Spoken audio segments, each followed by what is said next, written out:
Looks good. Oh, yeah. A couple handsome dudes right there, huh? Not so bad.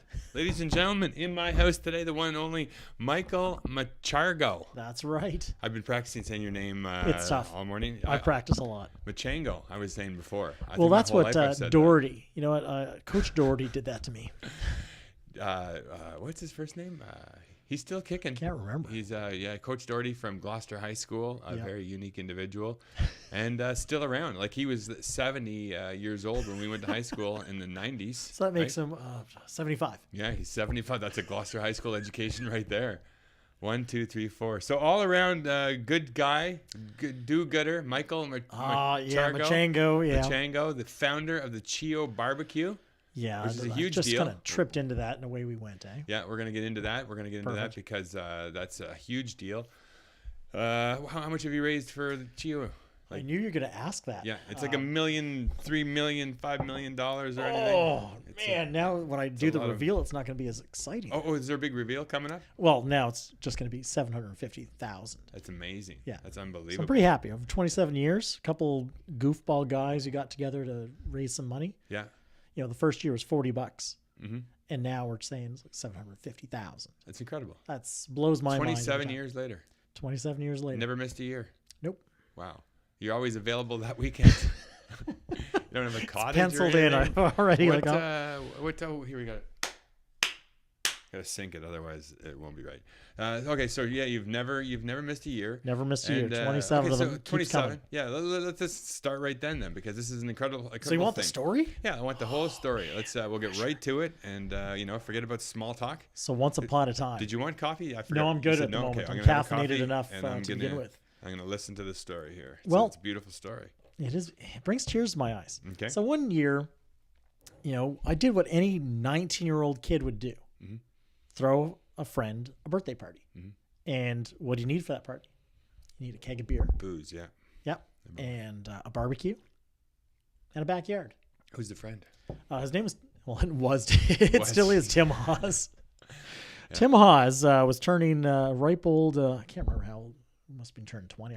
Either way, I'll say 20 because we wanted to be 19 for the story because we got beer. Mm-hmm. It's a good story.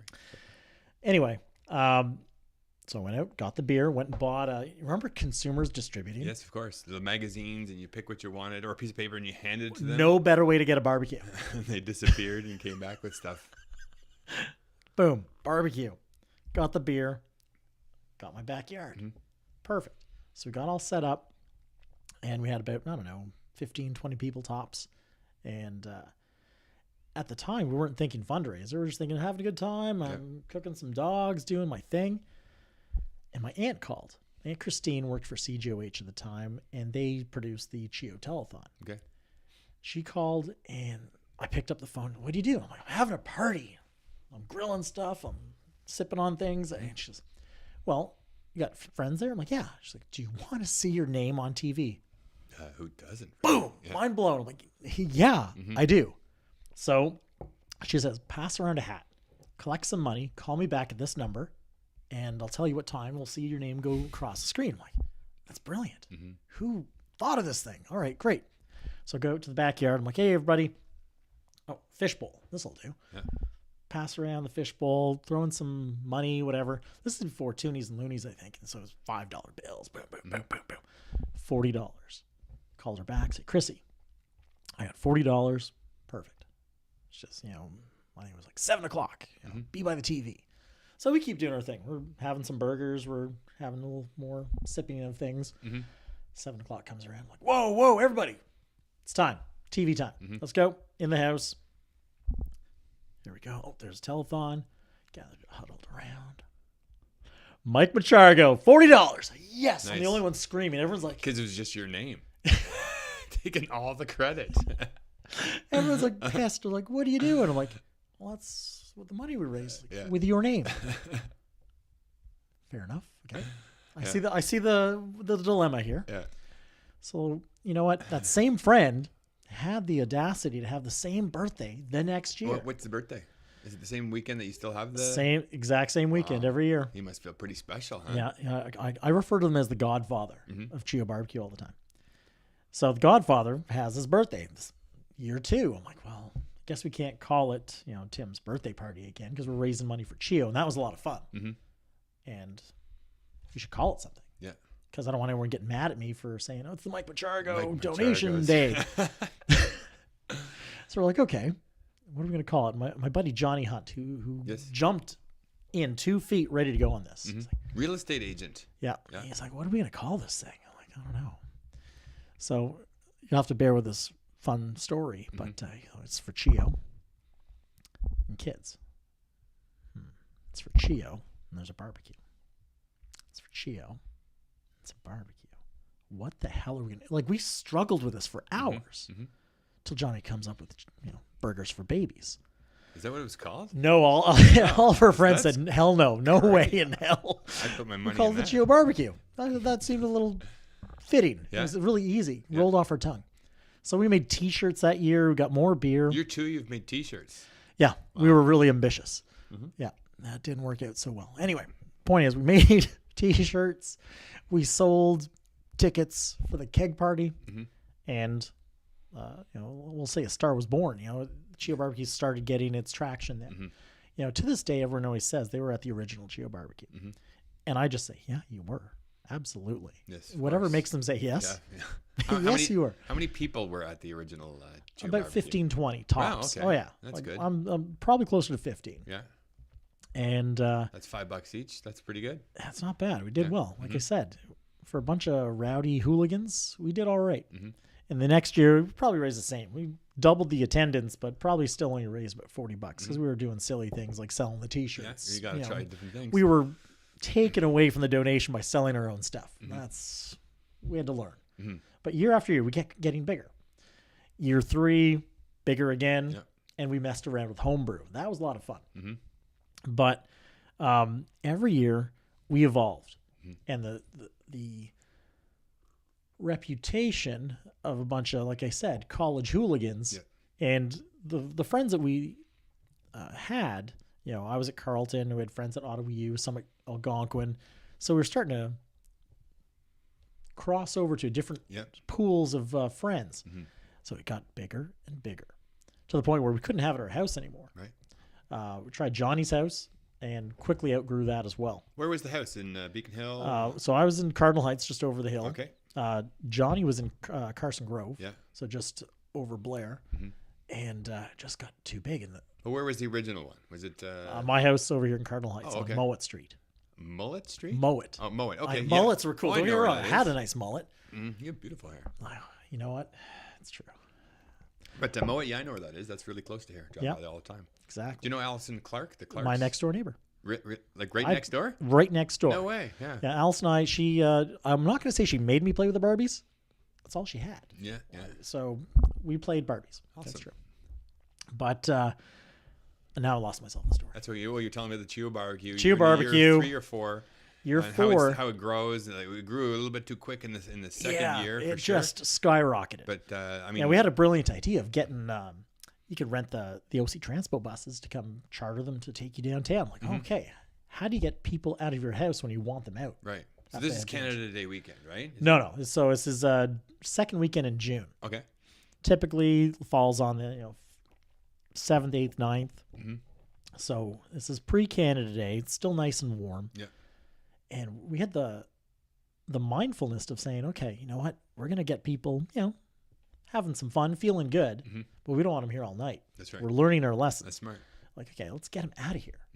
So we've chartered the buses. So we got a big articulated bus. Let's get them out of here.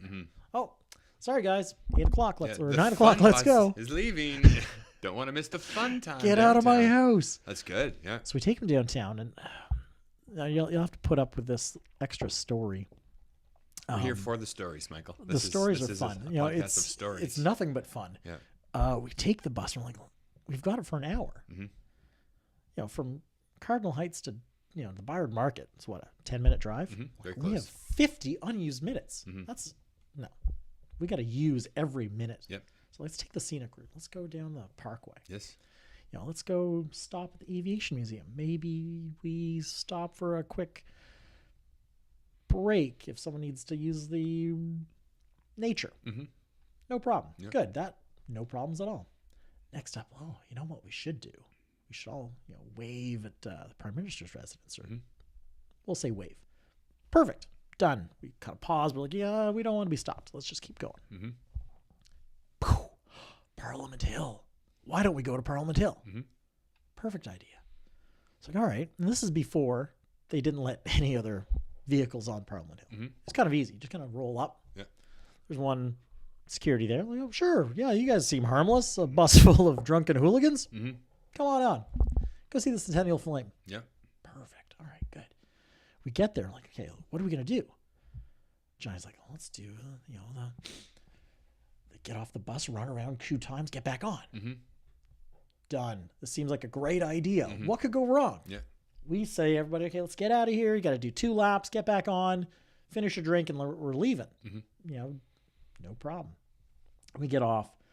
People are sprinting around. People start scattering. I'm like, okay, some people are running onto the Great Lawn. Okay. Yeah. Some people are over.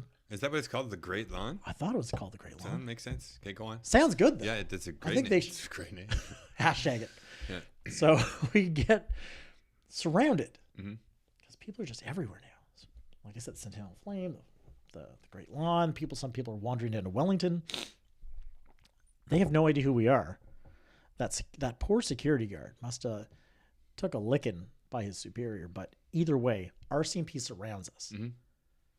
They got the guns out. Guns too, huh? Oh, they had no idea what was going on. And, loudspeaker, get back on the bus. Get back on. Like, holy crap. I'm looking at Johnny. I'm like, oh, what are we going to do? Do what he says. Get back on the bus. Okay, everybody, back on the bus. Cut it short. So we're trying to get people, get in. And we're yelling at people. And they're like, no, we want to stay. No, get on the bus. So we finally get on the bus. The bus driver's losing his mind. He's like, oh my God, I'm going to lose my job. No. We got to be at Stony Mondays. Let's go. It's time to go. They're just telling us to leave. Let's go. So we're pulling out onto Wellington. The cruisers are following us, and they stop us again. And I'm like, oh, man, what now? Bang, bang, bang, bang, bang on the door. So Johnny and I are up front with the bus driver, who was like in tears. He's like, I'm going to lose my job. He's like, who's in charge? Bus driver points at us like, these guys. These guys. I'm like, okay. He's like, come with us. You're talking to them. Oh, sorry. Yeah. My bad. So he's like, come with us. We're going to get out of the bus right now. I'm like, okay. We follow him. He says, get in the cruiser. Okay, we get in the cruiser. He's like, do you realize? He just starts going. My memory might be a little fuzzy on this because I had a few drinks. Yeah. It's a barbecue. But he's saying it's a barbecue. Barbecue. Come on. But he says it's national security. It's, threatening people's lives. I'm like, what? He's like, do you realize there was people surfing on the bus? I'm like, come on, that's hilarious. I'm like, no, but that's really cool. I'm like, man. And he's leaning in. But we have the presence of mind to say, this is a charity fundraiser. Yes. This is for a good kids. cause. For we the are kids. students at, Ottawa's prestigious schools. We just kind of try to tilt it in our direction. He finally just says, okay, guys, get out of here. Get back on the bus. Stop with the shenanigans. I think he used a different word, but who knows? He says, get out of here. Okay. I'm like, we need to leave. So I'm ready to go. Johnny's like, do me a favor. Tell him, talking to the officer. Yep. Put the cuffs on and show our friends. And the guy loses it. Just starts yelling at us again. I'm like, come on, let's get out of here. So we run out. I'm like, Johnny, we almost got arrested. We got to go. Off we go. Back on the bus. Everyone thinks we're heroes because we talked our way out of being arrested. And off we go to Stony Mondays. Nice. So that's just, like I said, a quick story. It was a lot of fun. I've never seen another bus go on to Parliament Hill. I like to think that we were. Remember the guy had a bus and he drove it up there. Yeah, but he wasn't as fun as we were. Held hostages and stuff. But that does sound like a lot of fun. But we let everyone go. For sure, yeah, freedom. But let's do something with Johnny Hunt. Let's get him tased or something at this year's barbecue. Let's have a booth where you can just come up and tase him right. That's a great idea. Midsection. You know what? 27. He would love that. I think we should definitely get in touch with him and say, we'll get him handcuffed and we'll tase him. It'll be the tase booth. I'm totally in favor of that. So that was your 2 or 3, and that was, I think, number 4. Built on hijinks and love and fun. So that was the year we tried to, take it to a new level. And we did. That's the. Was it? You went. When did you move to like a public? Shefford. So Okay. year number 5. No, sorry. I apologize. Year 6 is where we ended up now, down in Shefford Park. That has been probably the best decision we ever made to try and grow ourselves. Yeah. So for the first 4 or 5 years, we were a bunch of college students having a good time, and going through the normal growth stretches and doing dumb things. Well, what was the original goal? Okay, so the first year you've raised money, feels good, seeing your name on TV, I'm having a party. And when did you have the foresight that this might actually be something where we could have a tangible effect on the community and by CHEO? year 5, 6, once we stopped the mentality of, we're just a bunch of goofballs. I hate to say it, but we were. Yeah. And we're having fun at the time. So it just kind of happened every year. Hey, it's that weekend again. Let's do it again. And people expected, like, hey, man, you guys throw a wicked kegger. Right.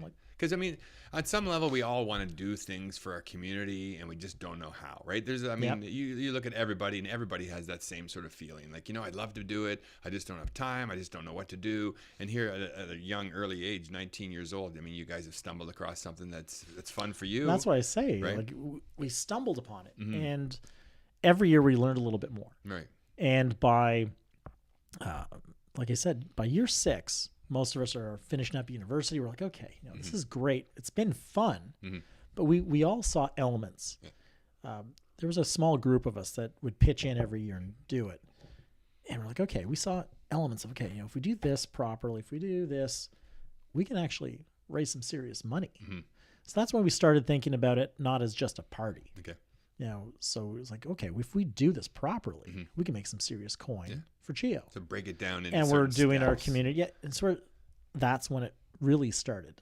So we're in our mid to early 20s now. We're like, okay, we're starting to involve other community members, other community businesses, and there's a lot of trial and error, just like it was in the first 4 years of just doing stupid things. Now we're doing things with an attempt to make money and raise awareness for CHEO. So that really was, from the childhood to the adolescence growth of the event. And it was just great to see. Like, we tried everything. We wanted to give it a try, and we took it seriously. And it was just a different thought process went into it of, okay, we had our fun. Now let's continue having fun, but eye on the prize.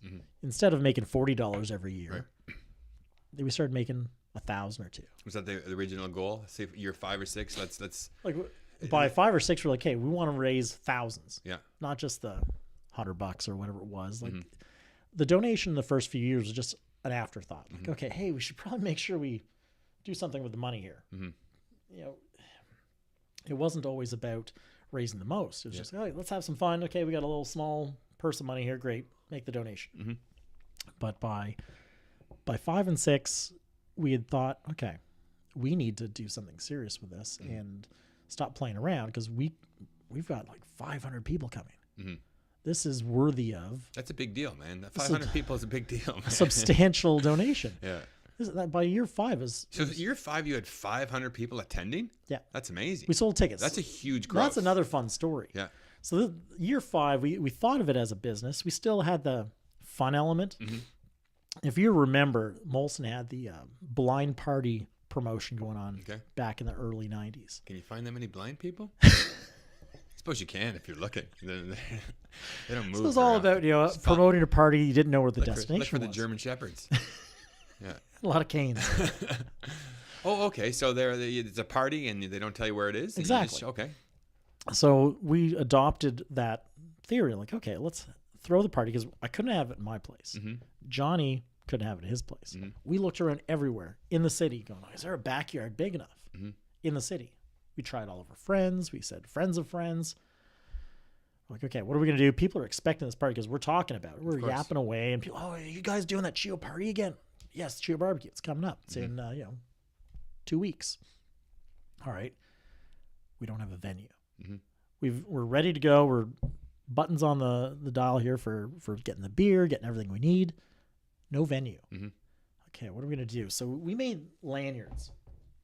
The backstage passes, mimicking the Molson blind party idea. We called ourselves, the CHEO BBQ 5 blind party. Mm-hmm. Our trouble was just like the regular participants. We nowhere to have no go. idea. So we're like, okay, we'll start selling them anyway. Let's just start selling them. We'll find a place. Mm-hmm. We're This is blind confidence. 2 weeks out? By this point, when we first started, about 3 weeks out. Mm-hmm. Okay. At 2 weeks out, we sold 300 passes. Like, what the hell are we going to do? We sold 300 of these and we still have no venue. It's 2 weeks away.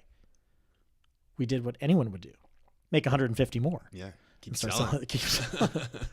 It'll work itself out. Yeah.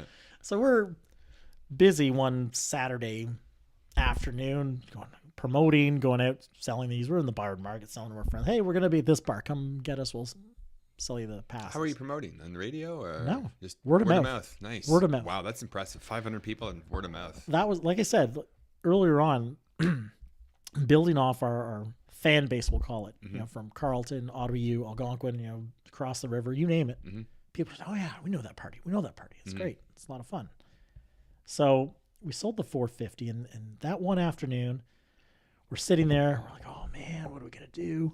And where I was working, Hurley's down in the Byron Market, one of the bartenders, Lou Da Silva, he's like, what's going on? I'm like, well, we need a place to have a party. Mm-hmm. But there's no place big enough. We need a backyard that's gigantic.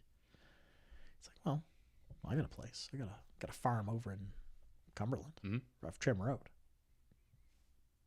Really? He's like, yeah, I got a big, spot. You can fit tons of. I have horses. That's where they go. Mm-hmm. I say, all right.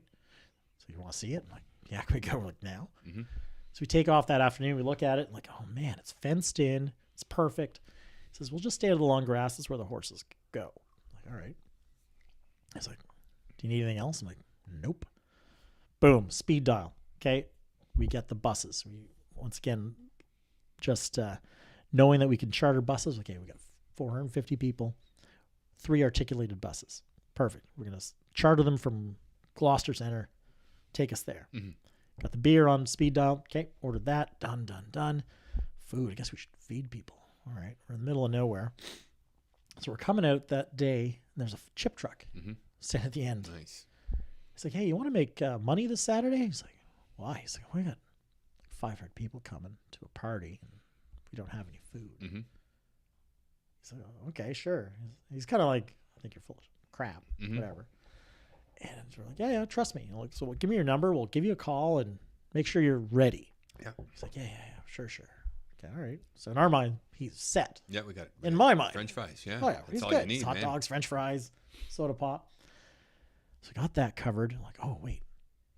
Porta potties. That's 500 people. pretty important. 500 people. What's the math on that? 2. It's a lot of shit. 2. 2, yeah. See, 2. That sounds good. So we order those. We're like, okay, we're set. We're ready to go.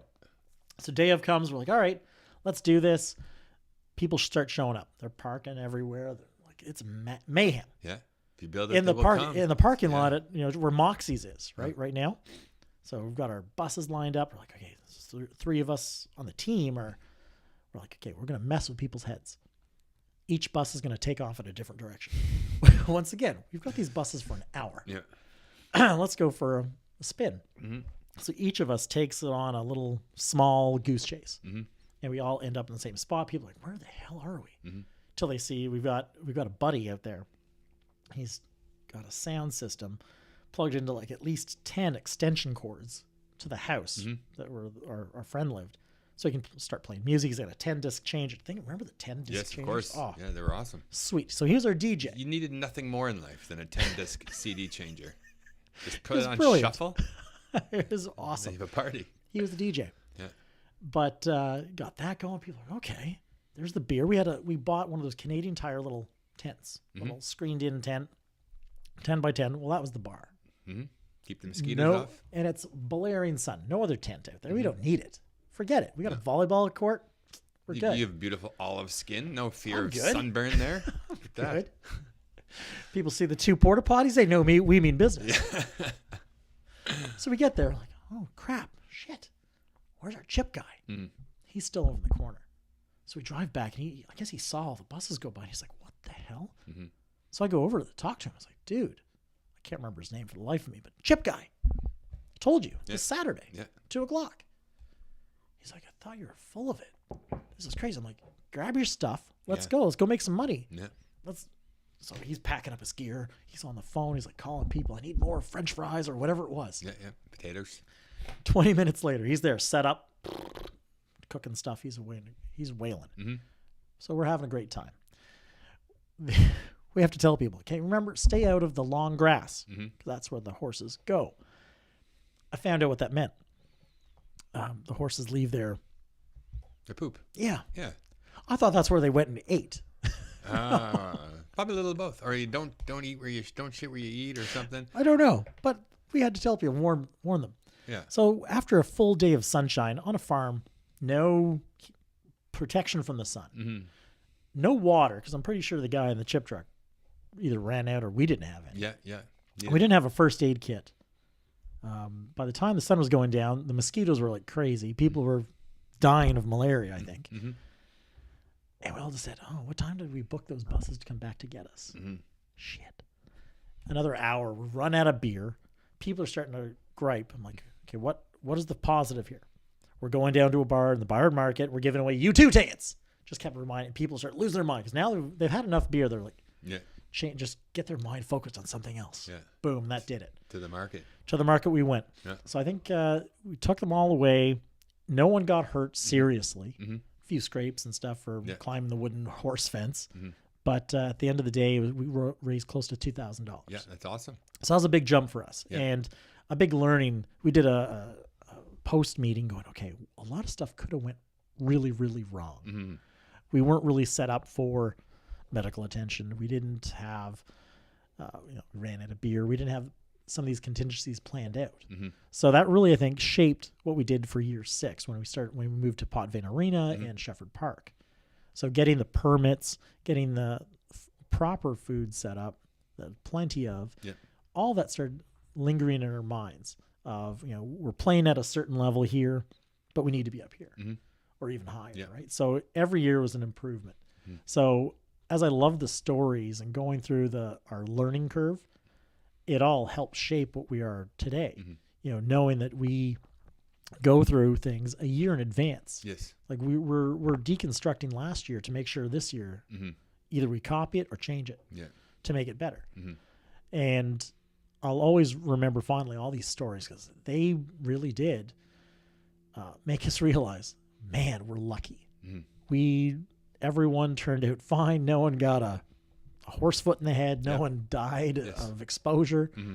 All these fun things that could have really, really went terribly. Yeah, definitely luck has a big part in all that stuff for sure, and your ability to sort of learn and make changes moving into the future. But one of the key things is that you're just not afraid to make a mistake, right? You just go out there and, like you say, 2 weeks before, you just manage the perception, pretend you got this big thing happening and figuring it out as you go, right? I mean, there's a certain level of confidence that it takes to achieve something like this. And it didn't happen by mistake. You don't get to year 27 of a successful barbecue. I mean, everyone in the city knows the CHEO BBQ, whether they've been or not, they've definitely heard of it, right? And it's the ability to just go out and do something for the community. We had a comedian on here last week, and he talked about making a difference. And he's like, if I want to make a difference, it's not helping people in Cuba. It's not that. I don't even know if that's real. It's going out in your own community and doing something that's going to make a difference, right? And creating an event and creating, like as you say, an awareness for things. It's an amazing thing that you guys have had this ability to do it year after year and to keep growing. It's an incredible accomplishment. I often think about, how can I make a difference? And then you get lost in everyday life. But the fact that you guys just kept doing it year after year is what. And really, a lot of the same characters keep coming back. Mm-hmm. As far as the originals, most of them aren't around. Mm-hmm. There's a small 2 or 3 of us that keep coming back. Mm-hmm. Johnny, I love him, but he's off doing his own thing, but he still comes out for the weekend. Mm-hmm. Incredibly shy yet awesome guy, Eric Constantino from the neighborhood. Again, he hasn't missed a year with me. Mm-hmm. But other than that, the rest usually just come back to either come out and show their face that weekend, which I love. Mm-hmm. Showing up and just saying, hey, it's like a reunion. Mm-hmm. But, at the beginning, all of our friends put their heart and soul in helping. Mm-hmm. And I don't not appreciate them. I love them no matter what. I understand that they can't keep coming back every year doing that same thing. Everyone's got their own life to live now. And I'm just surprised but how many new faces keep coming on board to help us. They have no connection to the original story. Right. The stories I've told you, they don't know. They have no idea. All they know is 27, 26, 25, like back it up a few years. Like, okay, we know those, the ultra successful community growth, all these great things we're doing, but they don't know our mishaps from the past or our goofiness. I think we're still a little goofy in the fact that, we are lighthearted. We are willing to try things. We're always trying to grow and be innovative. Like you said earlier, some of it takes just a little bit of confidence to say, we got to try it. We got to do something. Ottawa is a massive town, just full of fundraisers, special events. Like it is, in my mind, the special event capital of the world. And it is. I suppose we have a certain window where we can do festivals and things. So when they happen, bam, they're out there. But I mean, 27 years ago, it necessarily wasn't the case, right? There was a lot less things happening, and just I guess maybe it's a little easier. What's that? It was a little easier. A little easier for sure. Yeah. What? Well, let's talk about you. Like born and raised in Ottawa. Born and raised in Ottawa, just over the hill in Cardinal Heights. Okay, so brothers and sisters. Got a brother. He's a bunch younger than me, but he's not as handsome. But he's pretty smart. It'd be pretty hard to be that handsome for I feel sure. bad for Does him. he also look Mexican? Is that not at all? So parents. He's the whitest of white. Is that right? Are you guys the same parents? Same mom. Same mom. Yeah. And okay, so your parents. My parents. So my parents love story spanning the continent. So my dad's from Mexico. Love story, but is that right? Yeah, my dad's from Mexico. My dad is from Mexico. That's hilarious. Yeah, he's a good guy, Jorge. Is that really his name? Yep. Jorge. It's George in English. Yeah. Yeah. Jorge. Jorge lives next door. I have a Jorge right next door here. So my friends, when they see Mexican. him, it's Jorge. Interesting. Okay, so let's talk about that a little bit. So how does Jorge end up in Beacon Hill? Or where do we call it? He met my mom. I think they went on vacation. Well, my mom's family went on vacation down to Mexico. I think they met. My aunt had a connection to some. This is getting spicy. Some local. Oh yeah, it was crazy. A lot of tamales, some chili peppers, and it was love at first sight. Is that right? So she's on vacation at a resort, and he's like the towel boy. I don't really know. They don't talk about it much. I have to piece things together. It's like if they see this, they're gonna say, "What the heck? This is not the story." My dad will say it with a much heavier accent than me, but it'll be like, "What? He's the wrong. No way." But and he's hiding in the closet because he's not a real Canadian. Yeah, no. So he's gonna come back and he's gonna say, "No. Here's the real story." But from what I know, they met while they were visiting. And somehow it sparked something, and she went back for more, and they got married. He eventually came here. I was made, and there you go. Then you have this enormously, awesomely handsome person. Yeah. So first child, or first and only child of this couple. Is that right? Okay. Yeah. And then so later on they divorced or got married. Unfortunately, they separated and got divorced. Okay. My mom moved on, and the rest is history. But my parents are great. They get along so well right now. These are your biological parents. Yeah, my biologicals. Okay. They're very funny, unique people, and my dad's always been very welcome in my mom's family, and vice versa. Do you have dual citizenship? No, but I think I could probably go for it. I never really pursued it. I don't know if there's any advantage to being part Mexican for real. But so is your dad stayed here in Canada? My dad stayed. Okay. And what does he do for a living? Well, he still does a lot of music, but he was a musician. Nice. He was hired by such places like Montebello. Worked a lot of clubs in like what downtown instrument, Ottawa. Singing? What does he do? Bass. Plays bass. Boom, boom, boom. Oh yeah, he's a nice. How's that movie go? He's slapping the bass. Yeah. Do you play? Any Not at all. He refused to teach me how to play. Huh. He's like, I don't want you to become a musician. I want you to stay out of the hotel and restaurants. And that's what you did, right? I ended up being in hotels and restaurants for like 20 years. And your mom, what did she do? She worked for government. Okay. Typical, Ottawa. Yeah, she worked government. Okay. But the two of them, they get along fantastically now. They did support most of my adventures. Maybe not the early years of CHEO because they're like, you guys are going to get in trouble. Okay. But definitely now it's they're super proud of everything we've been able to accomplish. They're always out and helping. Like I said, my dad was in a band, and He's actually more famous than I am. Everyone knows my dad. Like, oh, Jorge. Everyone knows Jorge. Jorge Machargo? Yeah. You can mess with my name. You can't mess with his name. Where does he play music now? Now he's pretty much limited to. He was playing at the Elmer Marina. He does a lot of gigs. Like he's gonna kill me if I tell everyone his age. He's like 70. We'll say he'll say 39. He's 39 plus 40. Anyway, so he's done like private gigs. I know he did a private gig this past weekend. Nice. Is it Spanish type of music? Yeah, so it's all like Latin music, popular stuff, as well as some of the older stuff that, you do. Oh, hey, I remember that from the early 80s. Like that's, cool music, whatever. But he's still pretty active in doing that. Like he loves music to right down to his bones, right? Like it's in him.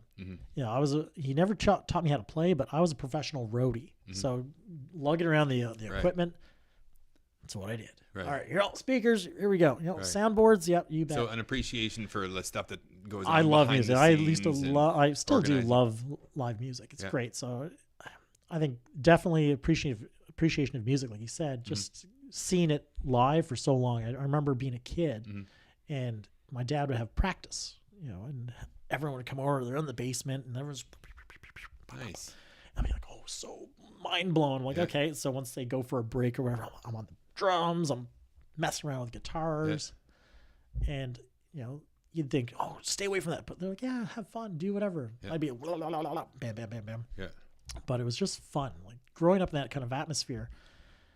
Then I look at friends growing up, I'm like, oh, you don't know about the bass guitar? You don't know this and that? I'm like, no. So I was seeing all these other kids growing up, and they're like, they don't know anything about live music, or I have a dad in a band. I'm like, so it was a definitely unique perspective. Not to mention, my dad's from Mexico. He doesn't talk like you guys. Yeah, that's very interesting, because I can think back to like our childhood. How old are you? 45. 45. And I mean, there's Asian people, but as someone from Mexico, you just didn't meet that, right? I didn't have a clue that there was a Mexican so close to me in the East End. But yeah, exactly right. It's an interesting way of growing up. I went to Fairfield public school just around the corner, and at the time I could probably count in one hand the kids that weren't white. I'm not trying to make this not white? Did you have that kind of I always call myself beige. I'm beige. I was joking when I said Mexican. It was a joke, because I take it fine. I don't care. Skin, right? It's definitely back in the day, it was definitely different. Now I think it's very common. No one bats an eyelash. But did you feel like you had to fit in, find a way to fit in when you're in school? Well, there was one time when I was very young. I took my sombrero off to go to class. I doused myself in baby powder. I was like, oh, I'm too dark. Like, is that real? You did stuff like that? Yeah, just one time. And my mom's like, what are you doing? Yeah. I'm like, well, I want to be lighter. Yeah. Because in the summer I go super dark. Yeah. But anyway, point is, wouldn't trade it for the world. Great upbringing, great family. Like this, like I said, when I got here, like coming back to the neighborhood is amazing. Like I love it. I drove up the hill, coming down this side. Like I used to mow lawns up Davidson. Oh yeah, okay, yeah, in Rothwell Heights up the top there, So I remember like, oh man, I used to come down here riding our bikes. Like I just mentioned when I got here, like the hill is ginormous. I remember being scared out of my mind, going, oh my God, my brakes better work. It's scary driving down the hill. It's so steep, man. People on Sundays will go down it not in the winter, but in the summer, like on skateboards and stuff, and they're videotaping each other. Oh yeah, it's a crazy hill. Most people don't realize there's such a big hill in Ottawa. I mean, Ottawa's a pretty flat sort of town. We had a buddy, it was in high school, or middle school, either way. We're coming down here, and we turned up Briarfield. Okay, we knew where we were going. My cousin, we're gonna go up here, and he's burned in. He didn't know we were gonna turn, so he's like, "Oh man!" He tried to stop and turn, road rash. Oh yeah. So all summer long, he's got road rash. I'm like poor guy. Oh, I've almost had people coming down on bikes just turning out onto Blair Road just because you just can't see them, and they're bombing down there. And they do it every day. They go bullets. People that ride their bikes up that hill too, which is nuts. It is crazy. Why don't we have like a gondola? I'd be in favor of that. I'd call Tim Tierney up. Get a gondola up Blair Road. for sure. Oh, to go up to well, what's the chip stand up there? You probably don't even know. There's like a falafel. Well, that falafel is not Mexican, but they should have an enchilada. Very different enchilada stand up there. Was there a sense of charity at home? Was there like okay, volunteerism or? I think so. You know what? Growing up, it was always helping, no matter what it was. Mm-hmm. I'm not going to call it community activism, or I'm not going to call it volunteering, but it was definitely a sense of, you know what, if you have something or you can help somebody, mm-hmm. well, yeah, you do it. Whether it's your family, your friend, your neighbor. Growing up, definitely through my parents and my grandparents, it was very, if you can go help your friend or your neighbor who needs to change his tire, or hey, you know what, the old lady down the street, she could use some help from her car mm-hmm. with her groceries or whatever it was. It was always kind of promoted, like, okay, go do the right thing. Mm-hmm. Go help, go do. I'm repeating myself now. Well, that's the right thing. That's like, the 70s, right? Like the 70s and 80s, like it was all about the people around you, because that was the extent of our reach. I remember the block parties. Like, it was block definitely parties, yeah. So, I guess in a sense, it was drilled into us, community. Mm-hmm. So, helping the neighbor or being nice to your friends or all that kind of stuff. Mm-hmm. The please and thank yous drilled into your head. Yeah, for sure. Saying, thank you for this or whatever it was. Calling your grandparents on their birthday or mm-hmm. for after a gift, right? Oh, hey, did you call your mm-hmm. Uncle Bob and say thank you for the, okay. I don't think you see that a lot in kids anymore, right? So, not saying it's terrible. I'm not trying to make a comment on today's lifestyles, but it's definitely, I think, where we got the sense of community and giving back. Mm-hmm. And it's definitely grown. Like I said, over the years, with CHEO BBQ growing, it helped grow me. Like, yes. I think it definitely shaped me to who I am today. Now, I definitely think I'm a community activist in mm-hmm. a way of, I support the community. I'm no longer here in Beacon Hill, yep. but I'm in Orleans, and I'm a big supporter of family and doing right for your community, the mm-hmm. parks or whatever, family. It's definitely something I aspire to be better every day, yep. to encourage or to mentor if I can. Mm-hmm. So midway through our CHEO BBQ life, we've kind of picked up or encouraged other events to happen. Mm-hmm. So people would come to us and say, hey, how do you do this? We're from the XYZ league and we want to do a soccer tournament. Yep. Whatever. I'm just making this up. But the idea was we've kind of counseled or sat down with other people and they're like, oh, we like what you do. Mm-hmm. Can you tell us how you did X, Y, and Z? Mm-hmm. Okay, sure. Like, we made a lot of mistakes, so don't do that. Yes. Do this. Mm-hmm. Okay, great. Awesome. Yeah. Thanks. High fives. Off they go. Mm-hmm. Some of them came back to us year after year, or we would work together sometimes, or sometimes we'd, I won't say poach, but some people would kind of transition over to us. Like, I like the way you guys do stuff, so mm-hmm. we'll do that. And I think it's always been almost like an open book or very free information. Like, hey, you know what? We're going to share with everyone. We're not going to just bogart the information and not share with anyone. Mm-hmm. If we're doing something well, we'll make it best practices. And I don't care if you're this organization or this organization. Ask us. We'll tell you. You've developed a unique set of skills, 100% for sure, that can be used, like you say, in any sort of community fundraiser, any sort of thing that, to organize. And I mean, you've made the mistakes and you figured it out riding the buses downtown, literally on top of the buses. Yeah, no bus surfing. To kids out there, no bus surfing. Yeah, that's probably a good rule for sure. Yeah. Save a few lives just by doing that. Fall off. Yeah. You're helping out CHEO right there. What do you think the role of this huge charity event has played? And I know you kind of just answered it there, but I know, like, for example, like a few years ago, I went for Habitat for Humanity, and and for me, it was a sort of an experience. And then you just realize that while you're there and you're doing that, you have this certain, it's almost a selfish feeling. You start to do things for others, but it feels great for yourself, right? So that's where I always say the most common question I get is, mm-hmm. why are you still doing it? Mm-hmm. You're 27. Why are you the one that's picking up the logs and carrying them everywhere? My answer is always, I do it for the free T-shirt. Mm-hmm. Nice T-shirt. Or the free hot dog or whatever. But the reality is... My name on the TV still. There it is. And it's done. Everyone go home. Take the bus. I've seen my name on CTV. But it's exactly what you said. It's that proud moment of I can step back. Mm-hmm. I look around and like, shit. Look, this is what we've accomplished. Yeah. To me, when I told you the amount we've raised at the very beginning, mm-hmm. that's so surreal to me. But yeah. I have to sit back and go, okay, this is what we've done. Mm-hmm. I'll take pictures of, okay, look at this tent. I couldn't have done this tent without help of, yep. Jack, Sally, Bob. Mm-hmm. But I'm like, okay, we all got together and we did this. So it's kind of a sense of accomplishment of, okay, looking around. I have to actively just look around. Mm-hmm. So I do that. So on event day, when we show up, because we spend Thursday, Friday doing all the setup. Mm-hmm. So early Saturday morning, I'm typically one of the very first ones there, like 4:30, 5 a.m.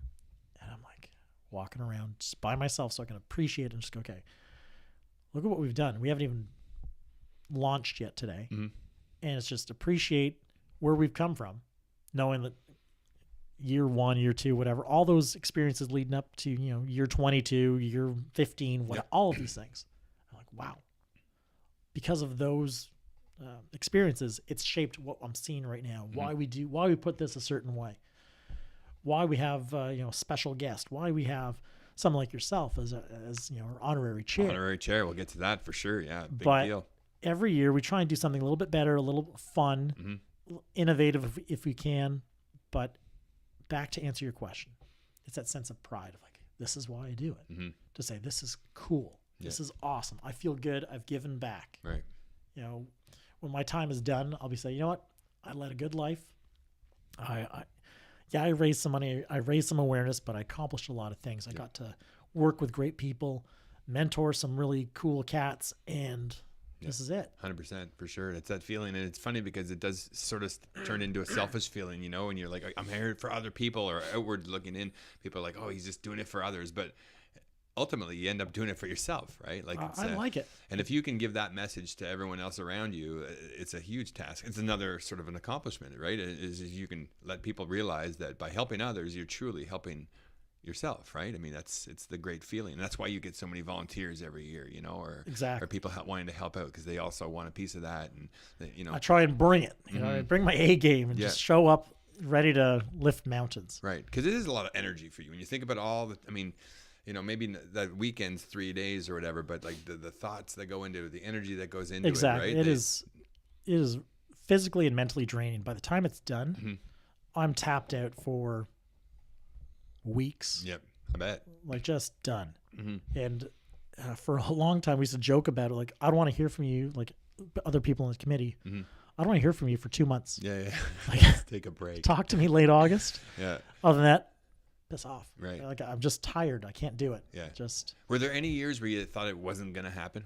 How close have you come to this is exploding? Let's.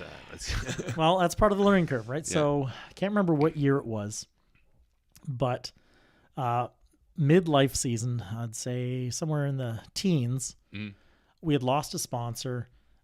Things weren't going well the way we thought it was going to be. Mm-hmm. And there's 4 of us on the planning team at that point.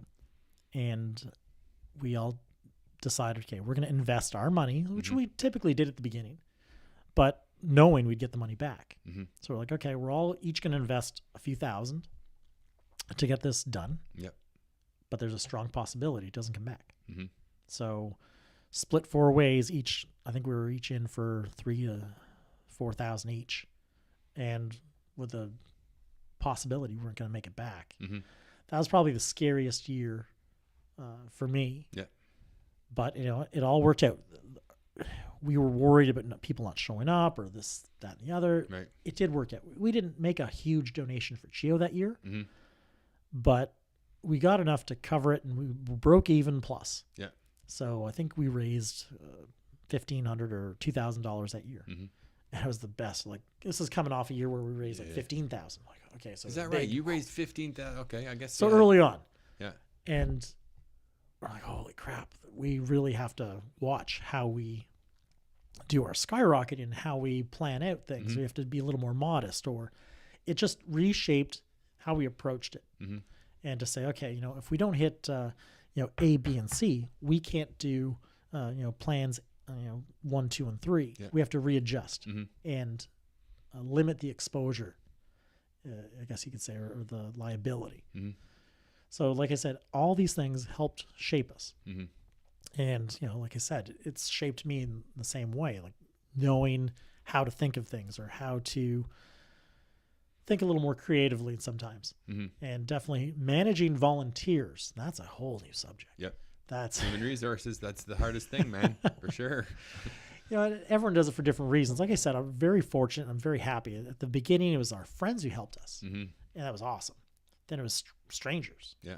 And that can be hard to manage sometimes, like, because you don't really know the people, but you have to tell them what to do. How many volunteers you get a year, roughly? Every year. So our planning team, probably anywhere from 15 to 20 people on the planning team. Yeah. So we just divide up the jobs, because in the beginning it was like 3 or 4 of us doing everything. Now 15 to 20 people tackling the job is manageable. Day of or weekend of, we probably see 150 to 200 volunteers. Wow, that's impressive.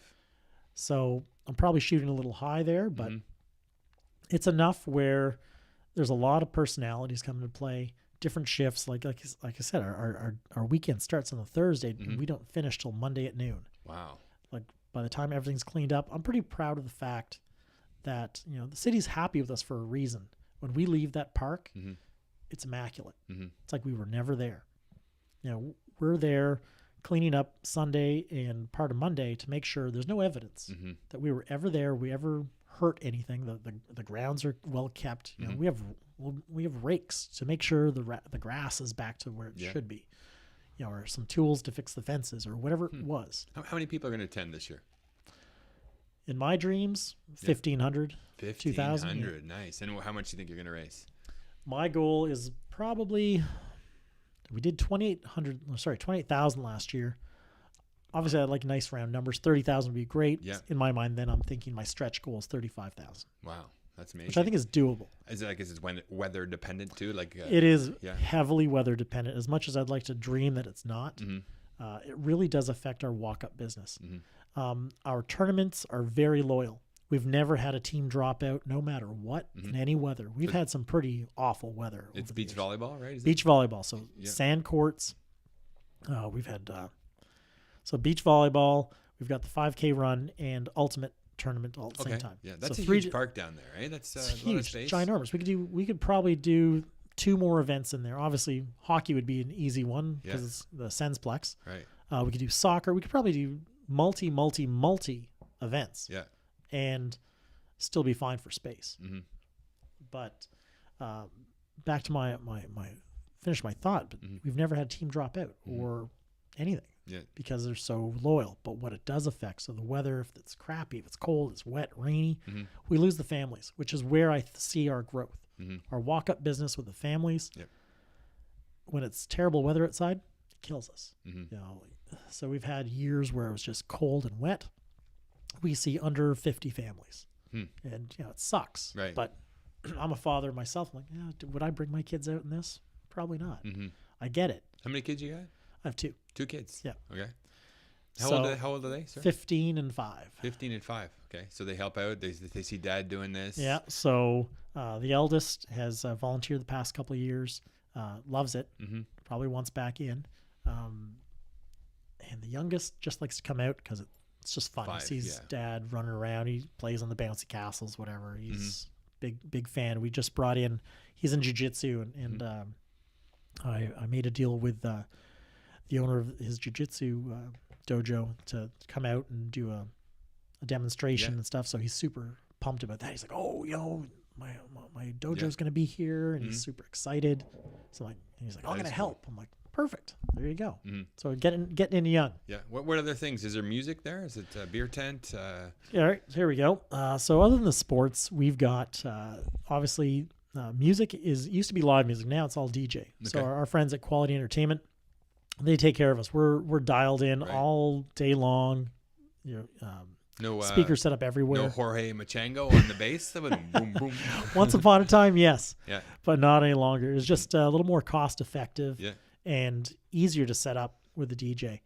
And people love it because I can go request music. It's just fun, light, loud, perfect. Yeah. We've got a barbecue, of course, that we run, and we do great burgers and dogs. Beer tent. There's a silent auction tent, which we're in, going almost 10 years now. We've been doing it, and it's growing huge.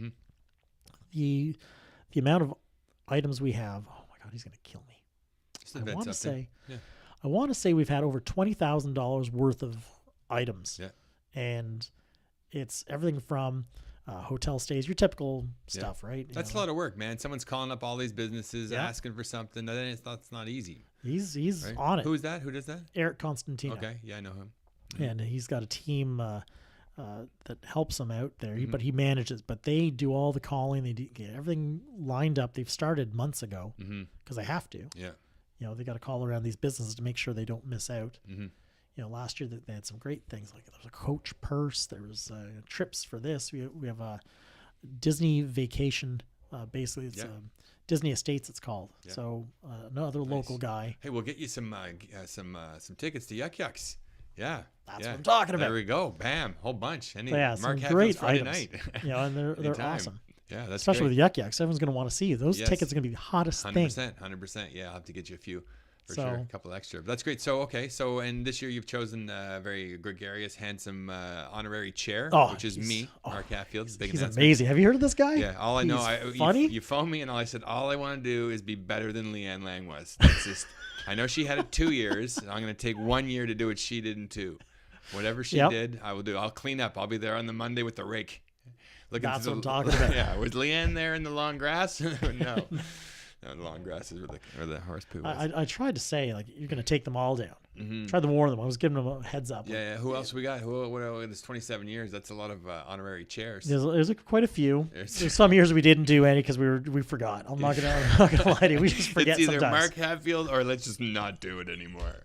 Well, that's what we said this year. Like, if we can't get Mark, screw it. We're not doing it anymore. Somebody told Hatfield he's at the back door again. I'm at the screen door. Did you say me as the chair? Honorary chair? So what do I have to do? What am I doing? Well, to be quite honest, everyone thought it was Hatfield the astronaut. Yeah, I get that all the time. That's how I get booked for cool speeches.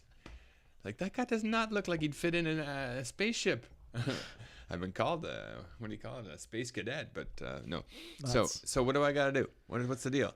The deal? What we need from you? Is to be on this podcast. Be on this podcast. Yeah, huge deal. Hashtag the crap out of it. CHEO BBQ. CHEO BBQ Nation. That's my favorite hashtag. That's a good one.